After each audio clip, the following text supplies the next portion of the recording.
자, 우리 계속 이어서 문제를 풀어보자고요. 16번입니다. 다음에 해당하는 개념으로 옳은 것은 한 체계에서 일부가 변화하면 그 체계가 체계의 나머지 부분들을 변화시키게 되는 개념이다. 예시로는 회사에서 간부 직원이 바뀌었을 때 파생적으로 나타나는 조직의 변화 및 직원 역할의 변화 등을 들 수 있다. 하나가 바뀌면 전체 조직이나 집단한테 영향을 주는 이런 현상, 체계 이론에서 그걸 바로 호혜성, 다른 말로 상관성이라고 하죠. 호혜성, 상관성. 이 호혜성에서 우리 사회복지 학에서 굉장히 중시하는 순환적 원인론이 여기서 파생돼서 나온 개념이라는 것도 공부해 봤었습니다. 호혜성. 그죠? 이걸 또 이전 시험에서는 이거 파문 효과라고도 파문 효과와 연관이 있다. 이렇게도 출제가 됐죠. 파문 효과가 뭐예요?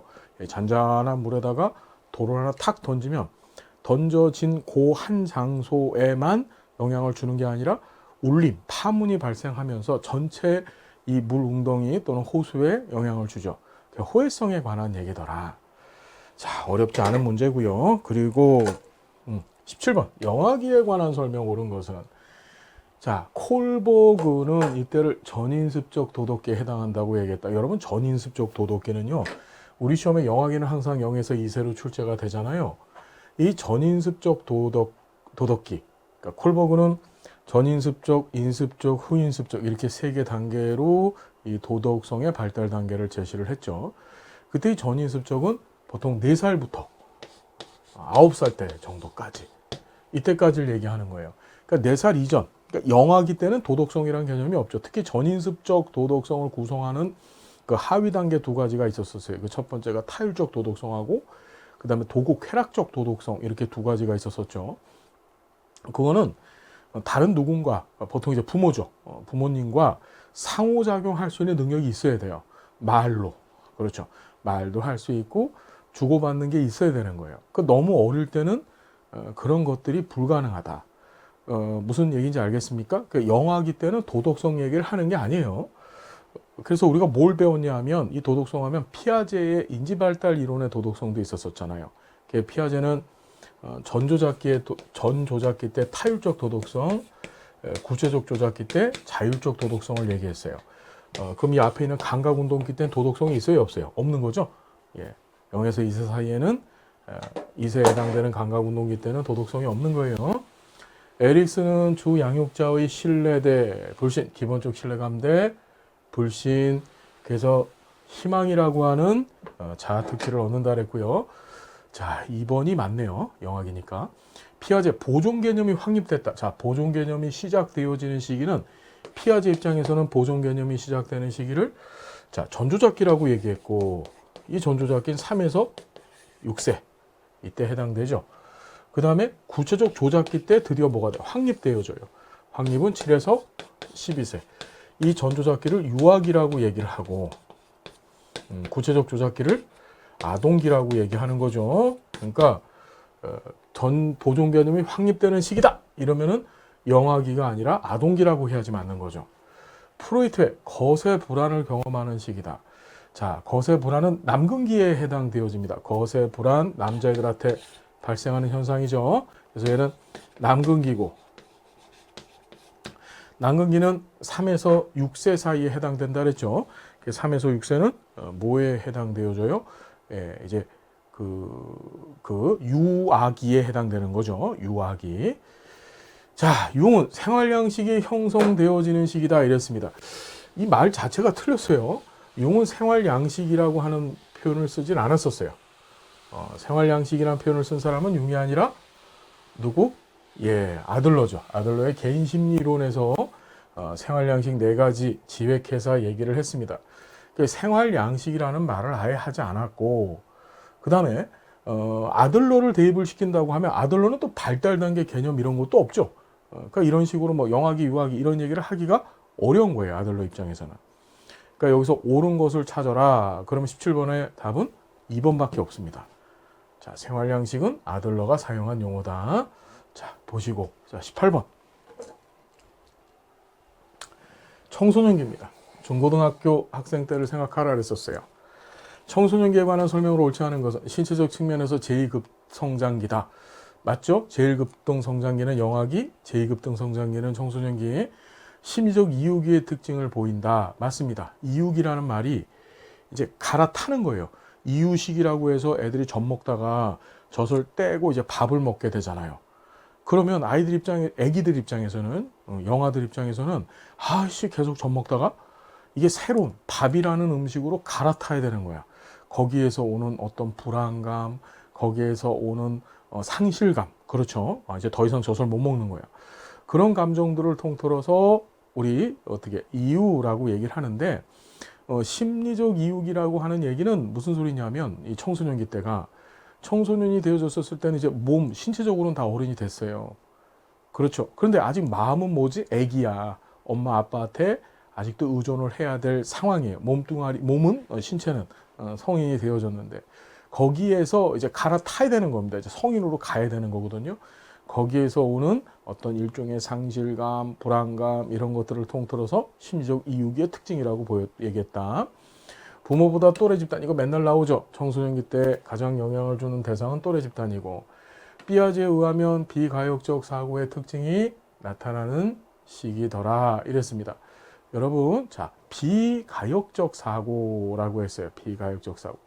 삐아제는 이 비가역적 사고가 언제? 전조잡기의 특징이라고 얘기를 했죠. 무슨 조잡기? 전조잡기. 그래서 우리 아까 전에 앞에서 뭘 공부하셨냐면, 보존 개념을 획득하기 위한 세 가지 조건, 그 안에 동일성, 보상성, 가역성이 있었어요. 그죠? 그러니까 전조잡기 때 이 비가역적 사고를 하다가 이제 구체적 조잡기에 들어가서 이제 가역성을 획득하는 거예요. 그래서 보존 개념을 획득하는 거다. 무슨 말인지 알겠죠? 그래서 다시 한번 비가역적 사고 특징이 나타난 시기는 전조잡기라고 보시면 되고, 전조잡기는 3에서 6세 사이다.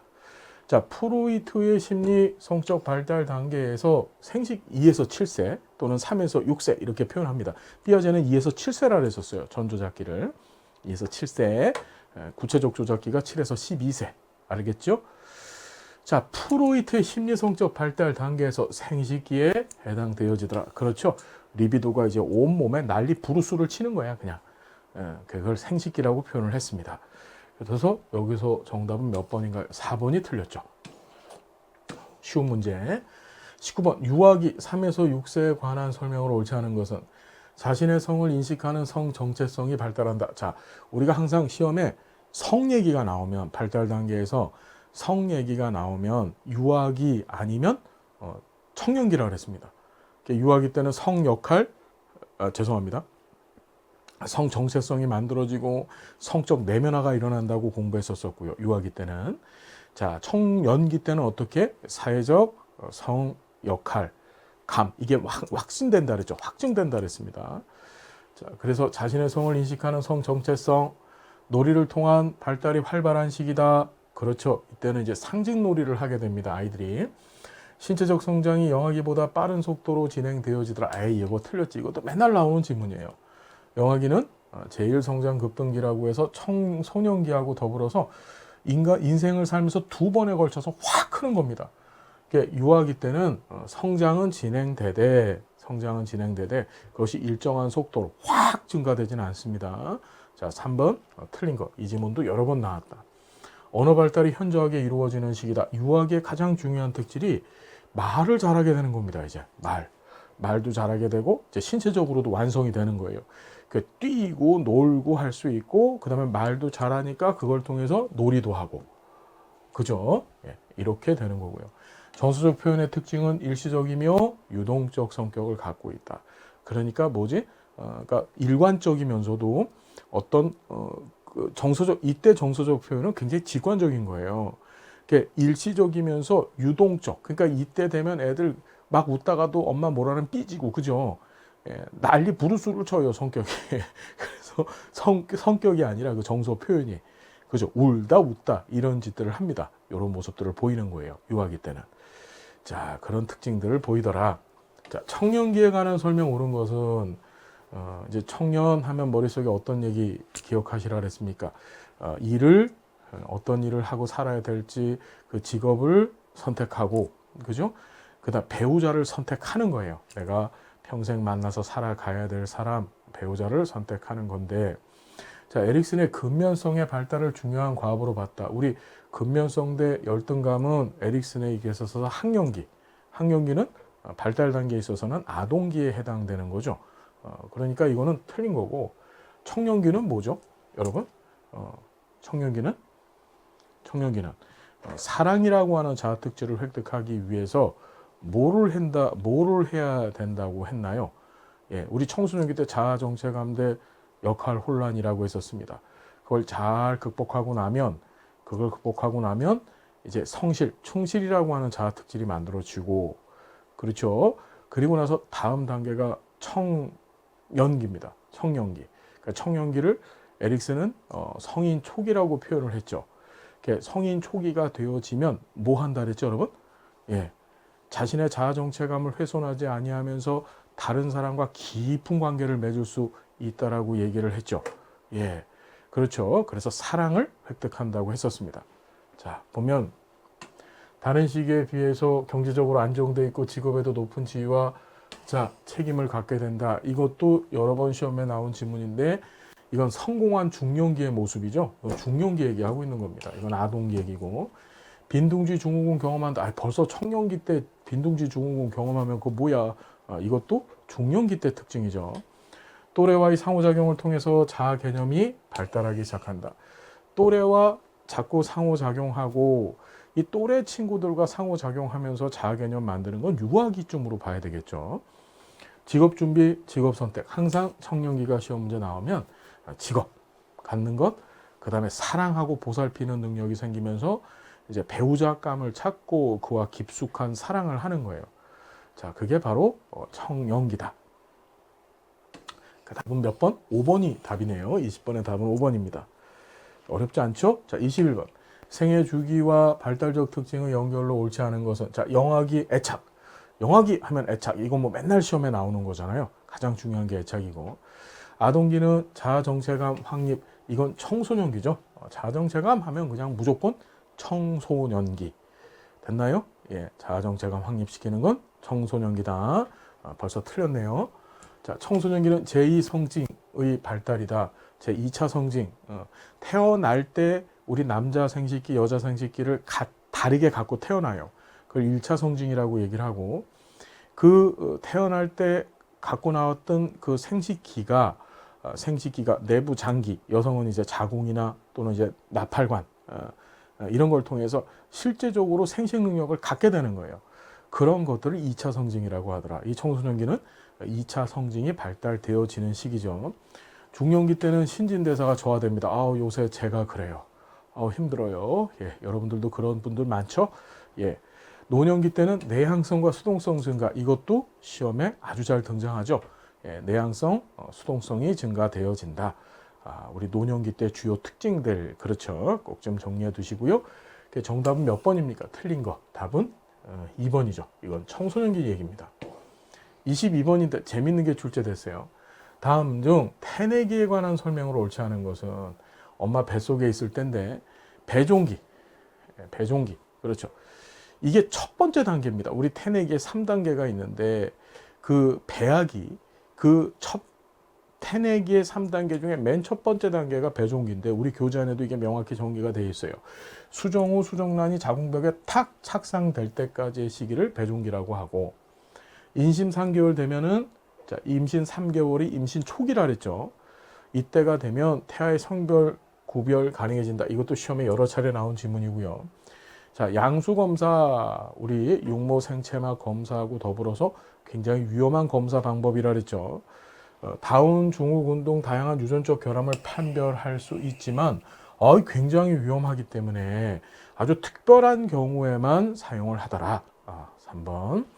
자, 4번. 임신 중 어머니의 과도한 음주는 태아 알코올 증후군을 초래할 수도 있다. 이것도 우리 교재 안에 있는 얘기고요. 자, 이게 처음 나왔어요. 이번 시험에. 배아 구성, 배아. 배아는 사람의 배아, 즉 난자, 정자가 이렇게 만나가지고 배아라고 해서 쉽게 얘기한다면 아기 씨앗이에요. 이제 그것이 자라나서 이제 사람의 형체를 갖추고 나중에 이제 출산해서 인간이 되는 건데, 걔는 외배엽과 내배엽으로 구성되어 있어. 외배엽은 바깥에 있는 거고 내배엽은 안에 있는 건데, 자, 그 내배엽은 인간의 장기를 만들어요. 나중에. 내배엽이. 지금 여기 보면 외배엽과 내배엽으로 이루어져 있고 외배엽은 폐간 소화기관 이게 장기죠. 이걸 형성하게 되는 건 외배엽이 아니라 내배엽이죠. 내배엽. 무슨 얘기인지 이해가 되셨나요? 자, 그래서 이거 외배엽이 아니라 내배엽으로 고쳐야지 맞더라. 이게 처음. 그러니까 우리 요번 1급 시험에 이제까지 1급 시험에 요번 시험에 나온 문제들은 다 출제됐던 것들에서 나왔는데 요거 한 지문. 요거만 요번에 처음 출제가 됐다. 배아의 구성이. 자, 23번 중년기에 관한 설명입니다.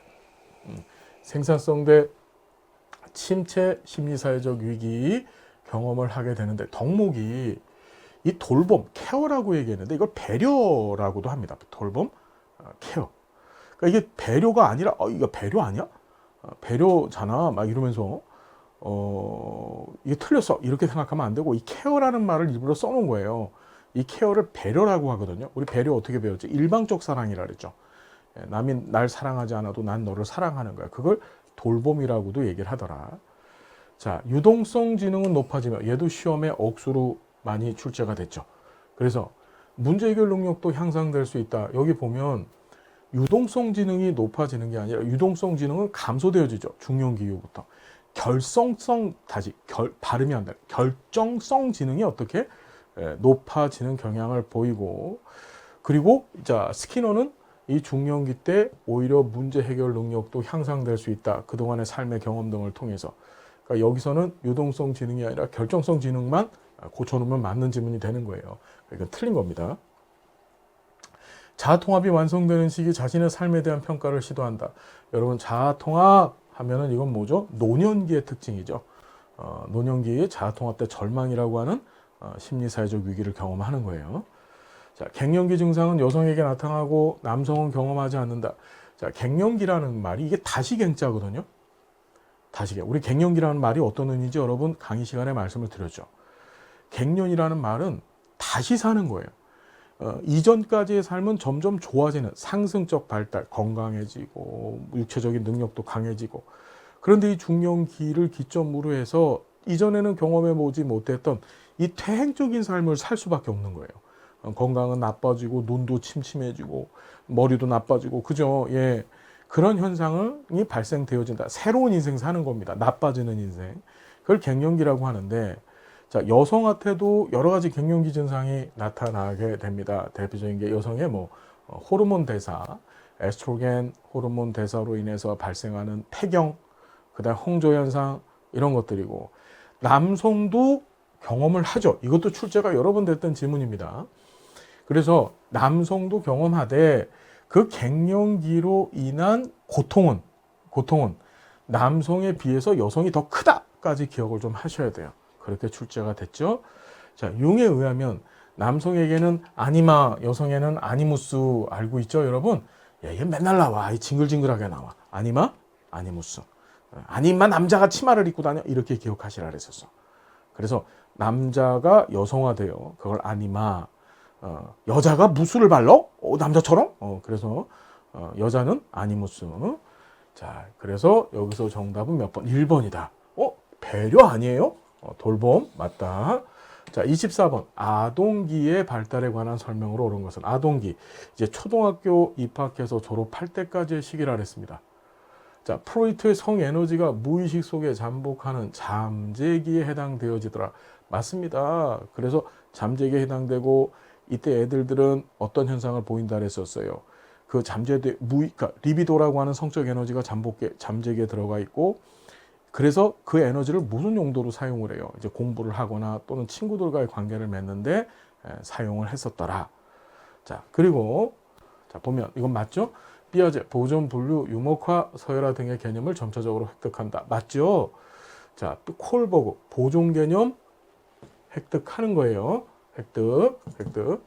자, 콜버그, 인습적 수준의 도덕성 발달 단계로 옮겨가는 시기다. 그렇죠. 옮겨가는 시기입니다. 인습적은 9살 넘어가서 10살쯤 되면 그때부터 인습적 수준으로 넘어가기 시작하거든요. 그래서 여기도 표현을 이렇게 해놓은 거야. 일부러 옮겨가는 시기 이렇게 해요. 뭐라고? 옮겨가는 시기. 7살 때는 아직까지 전인습 단계였는데 7살, 8살, 9살, 그 다음에 이제 10살 넘어가면서 인습적 수준으로 넘어가는 거죠. 자, 에릭슨은 주도성 대 죄의식의 발달. 요번 인행사 문제에 에릭슨이 너무 많이 나왔죠. 그죠? 너무 징글징글하게 많이 나왔어요. 주도성 대 죄의식은 에릭슨의 이제 세 번째 단계, 유초유 했었을 때 유의기 때의 심리사회적 위기예요. 이 유의기는 무슨 시기에 해당한다 그랬죠, 여러분? 유아기에 해당한다 그랬죠. 유아기. 그래서 이건 아동기가 아니고 유아기 때 해당되어진다. 리을은 틀렸네요. 그럼 기억하고 니은하고 디귿. 답은 3번입니다. 자, 체계 이론에 관한 설명으로 옳지 않은 것.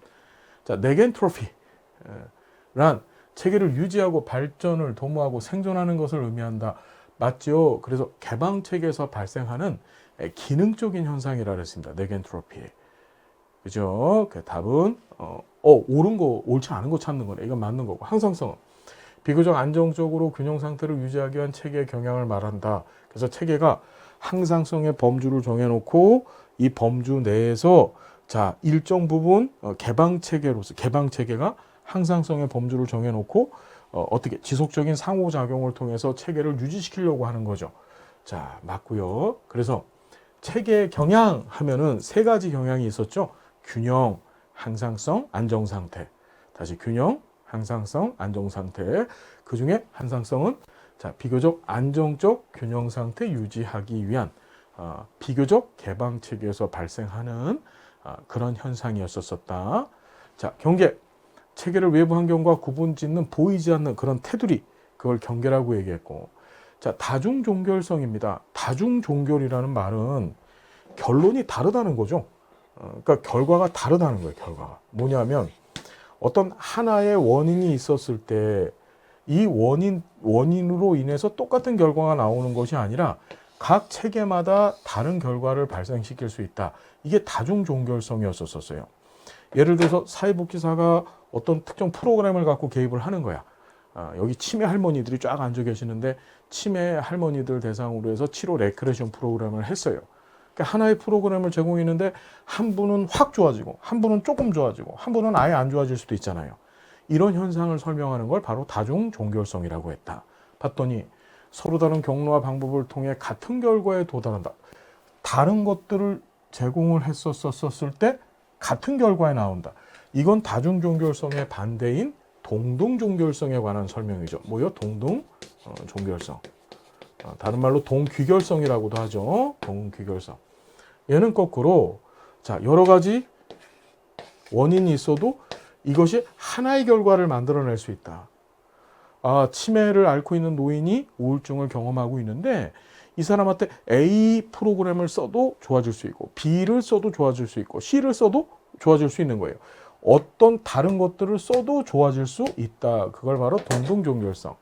얘는 지금 다중종결성이 아니라 동등종결성 설명하고 있는 겁니다. 자, 부족 환류는 체계가 목적 달성이 어려운 방식으로 움직이고 있다는 정보를 제공해서 체계 변화를 도모한다. 이랬습니다. 목적 달성이 어려운 방식으로 움직이고 있다는 것을 제공을 해요. 그러니까 우리 부족 환류라는 게 환류를 당하는 자 입장에서 우리 딸 얘기했었잖아. 우리 수업 시간에. 그래서 딸이 가출을 한 거예요. 가출을 했다가 집에 왔어. 집에 왔었을 때 그 아빠가 막 화를 냅니다. 너 이 자식 너 집 나가. 막 이렇게 했었을 때 그랬었을 때 딸이 아유 아빠 말 잘 들을게요. 자, 그래서 환류는 이렇게 부적 환류하고 정적 환류 두 가지가 있더라. 알겠습니까? 자, 그래서 답은 몇 번인가요? 옳지 않은 것은 4번이 되겠더라. 이래서 우리가 문제를 다 풀어봤어요. 여러분 어떠세요? 예, 뭐 인행사 굉장히 쉬웠습니다. 진짜 쉬웠죠.